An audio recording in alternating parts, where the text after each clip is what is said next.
leaf insects lay brand new eggs. Then they'll chuck them onto the ground. Horseshoe crabs can lay 20,000 eggs in one night. But there's one animal whose pregnancy is the most unusual. When this insect gives birth, if you look inside its baby, you'll find something very odd.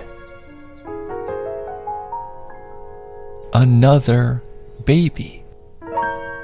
Scientists call this telescopic pregnancy because the insect's babies have babies, which means these insects are born pregnant.